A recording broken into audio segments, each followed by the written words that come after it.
வெள்ளம் எதனால வந்துச்சு, எத்தனை பேர் பாதிக்கப்பட்டிருக்காங்க, அது சம்பந்தமா ஒரு வீடியோ போடுவோம்னு தான் நினைச்சேன். பட் அதை விட பெருசு பாதிக்கப்பட்டவங்களோட வழி.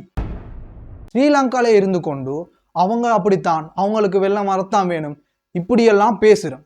இதுவே எங்களுக்கு நடந்தா இப்படி பேசுவோமா? எத்தனையோ மக்கள் சொந்த வீட்டிலேருந்து தின்னொரு வேளை சாப்பாடு இல்லாமல், உடுப்பு இல்லாமல், கடன் வாங்கி விவசாயம் செஞ்சு அந்த விவசாயமெல்லாம் அழிஞ்சி சொந்த பிள்ளைகளை வெள்ளத்தில் அடிபட்டு போய் இன்னுமே அவங்களுக்கு அந்த பிள்ளைகள் கிடைக்க பெறாமல் அவங்களோட மனசு எப்படி இருக்கு, எப்படி வழியிலேக்கும் அவங்களோட மனசு.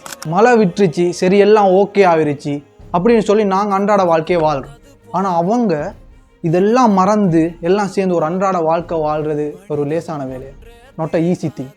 சென்னை, இந்தியா, தமிழ்நாட்டிலையும் இப்போ மழை பெய்யுது, வெள்ளம் அடிக்குது, அங்கேயும் இதே நிலைமை. ஓகே, நான் என்ன சொல்ல வரேன்டா, முடிந்த வர அவங்களுக்கு ஹெல்ப் பண்ணுறவங்களை ஹெல்ப் பண்ண விடுங்க, ஹெல்ப் பண்ணுறவங்களுக்கு ஹெல்ப் பண்ணுவோம் நாங்களும் செய்வோம். இல்லை கடவுள்கிட்ட பிரார்த்திப்போம் அவங்களுக்கு மன வலிமையை கொடுத்து நல்லா இருக்கும். இல்லை அட்லீஸ்ட் இது உங்களுக்கு செய்ய இயலாட்டி இந்த 3 விஷயத்தையும் விட்டு அவங்கள விமர்சிக்கிறத, அவங்க இப்படி இப்படின்னு விமர்சிக்கிறத விட்டுட்டு இருப்போமே.